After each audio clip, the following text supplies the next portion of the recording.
that out there to give you guys a little smile today. I wanted to talk about overstaying, and I came to TikTok to talk about it because a lot of my fan base on TikTok is from immigrants, whether they're in work permits or permanent residence or RERC or Caymanian status or whatever. And we have a lot of Caymanians that are married to immigrants. And so I wanted to talk about overstaying. There's an article this week about a gentleman from one of our neighboring countries who overstayed by 15 years. And this country is very well known worldwide. None of you people who think you know the country, come at me, because I'm not going to stand for it. I will block you. Give your opinions and your views respectfully and kindly, but have your say. But this country, the nationals of this country, is widely known for overstaying when they migrate to other countries. And they have the highest number of overstayers here in the Cayman Islands too. And so I was reading this article.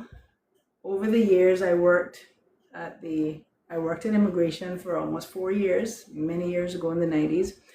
And that paved the way for me becoming interested in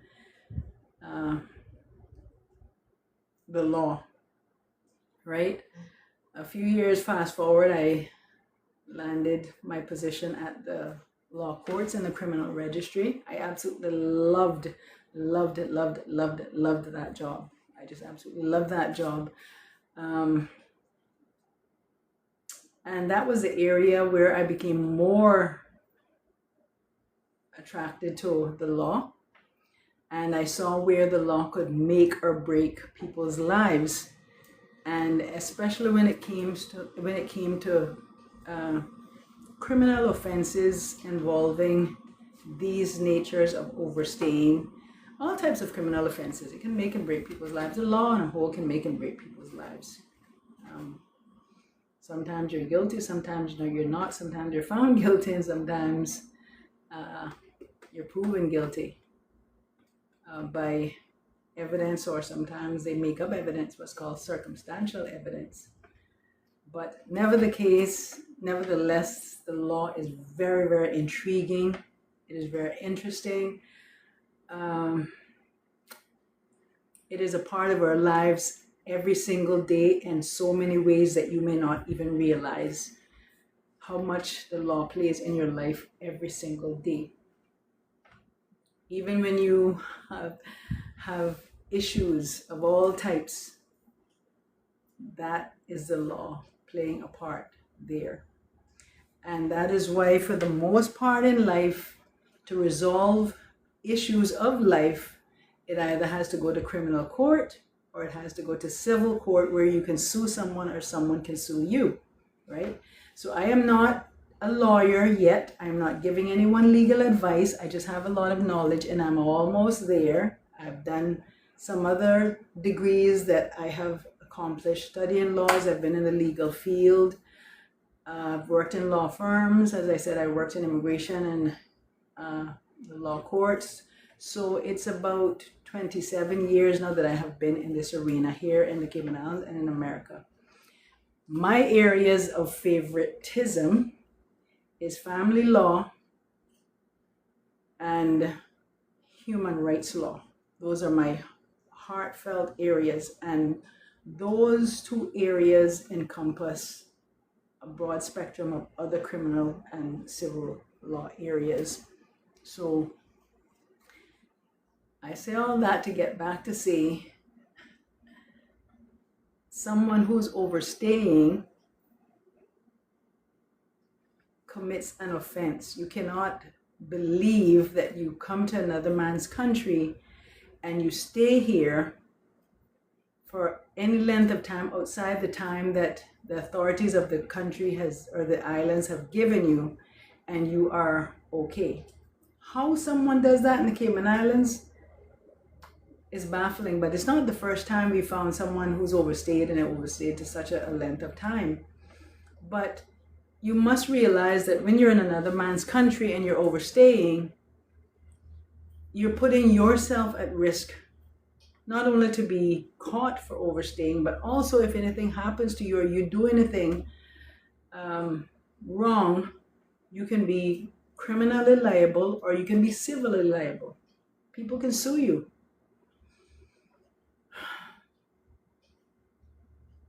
So,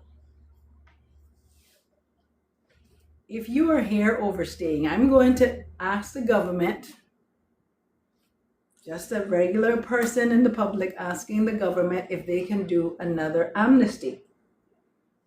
I know they've done gun amnesties. I want to know if they can do, the US was doing it just the other day, and if my memory serves me correct, the Cayman Islands have done this before, but I may be wrong.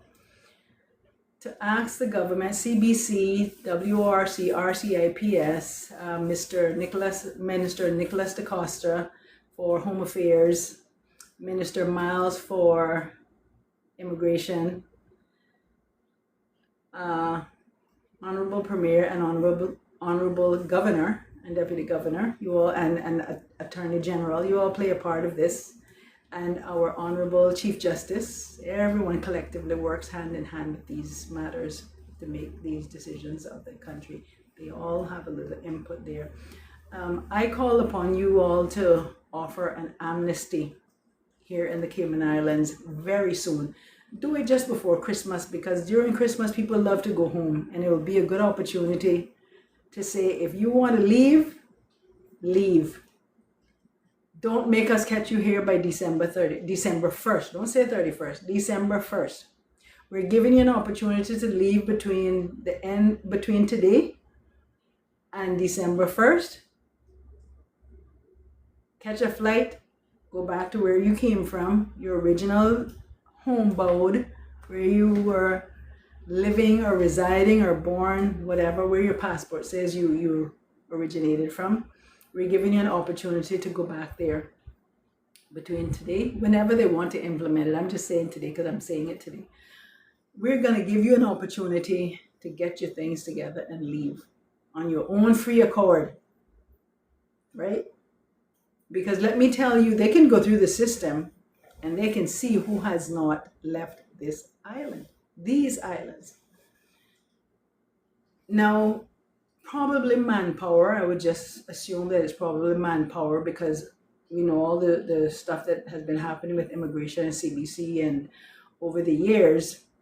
And they, in my opinion, may not have had the time to sit down and go through records, because I am sure with the right computerized software and hardware, software it is, it's not that hard to get red flags of who is overstaying. You know, and it's time our government invest in those sorts of software so they can see, because enforcements, I don't know what they're called now, they call something else at work. I think it's CBC has that responsibility now, but years ago, Customs and Immigration, that's what they used to be called. They used to have, and police, like they did some months ago down at that hotel, they would go out and do raids. And they may not have the manpower to do that now because of how the population has grown and how the departments and their responsibilities and the services that they have to offer has expanded. But I call on the government to offer an amnesty for persons that are here overstaying from any country. I'm not picking on one country, because trust me, I have heard that there are people here from other countries way across the world too that are here overstaying. People as far as Africa and Germany. I have heard Russia, no joke. I have heard. And if they're here for that period of time, that means they're working under the table, as we call it. And so I think that's a good step for the government to take. Rather than waste our money, that when we catch them, we have to, I call it wasting money, when we could just send them back to where they came from, or give them a chance to go back, rather than investing manpower and time to find them, charge them, or investigate and then charge. Sometimes these cases don't even need to be investigated because the proof is right there in the putting on the computers and in the records. But find them, wasting time to find them, sometimes investigate, of course, be charged. They have to go through the criminal system, and then sometimes we sentence them, so we have to put them up at the pleasure, they call it, of His Royal Highness Northward Prison, or His Royal Highness Fairbanks, in consideration of women. So rather than us investing all that time and money, we can offer an amnesty to allow these people to go back home. You that may be harboring or are aware, now I don't know names, because if I had known names, I would have been offering the names to the authorities. I'm telling you the truth. So don't tell me that you're overstaying, because I am obligated. Every person, a member of the public, has policing powers to report crimes. And this is a crime. Overstaying is a crime. I have just heard of nationalities and people talking when I'm out and about, or, but I can tell you, if I knew names, yes, I would report you. I've never overstayed in anyone's country, thank the good Lord. But rather than us doing all of that and investing all of those resources in prosecuting and housing in our prisons these persons, we can give them an opportunity to leave the country. You that may be aware or harboring or entangled or entrapped with anyone that has been overstaying, it is your duty to encourage that person to leave the country. I can guarantee you don't want to be deported, because you'll never be able to come back. You'll probably never be able to come back when you leave anyway, if you've overstayed. But it's better than to be arrested, charged, and convicted, and formally deported on file through the various government agencies, because each one of them will have a charge to put on you. Work will have charges, CBC will have charges, RCIPS will have charges. I'm laughing, but it's not funny. So I thought I'd do this public service honor and just come online here and encourage you all that if you're overstaying, I heard, anyway, I won't mention that, but if you're overstaying, it's better for you. It's better for your families, if you have families back home, wherever you're from, to do the right thing. Like I said, the US was doing that. I think the UK did something like that some time ago, to where they were just giving people an opportunity to just leave their country. You're taking up space, you're taking up resources. I know you may be here for economic benefits. Some people just don't want to leave you see, as much times as people get online social media and badmouth the Cayman Islands, they just don't want to leave. I don't know why. Well, I know why. It's because of the strength of the dollar and the ease and access to get here. It's not that hard to get to the Cayman Islands or gain permission to come here. And it's a beautiful place. It's safe. Very, very safe. One of the safest places in the entire world. Whereas some other countries that you come from, there's so much violence. I can think of at least 5 countries right now that there's so much violence in those countries that some of those people want to seek asylum, want to seek refugee status, some of those people, if they could seek those statuses, they would seek those statuses, but their country don't qualify for those considerations. I could get into a whole topic about humanitarian rights and all that kinds of stuff, but I don't want to bore you guys with that. I really think that if you are here overstaying, or you know someone that is overstaying, you know what? You can reach out to me if you're overstaying, and I will try to negotiate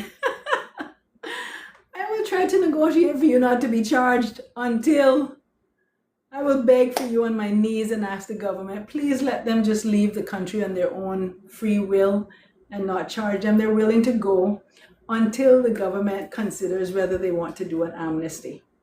I will try to do that for you publicly. Get online, call the talk show, and plea for your mercy to allow you to leave the country. Northward is already at capacity. Fairbanks is already at capacity. We know there's no housing here for people. We know cost of living is expensive. You complain about it every day on social media. So why do you want to be here and overstay and be hiding all the time, wondering if at any given moment someone might find out that I'm overstaying? I can imagine it's no fun. So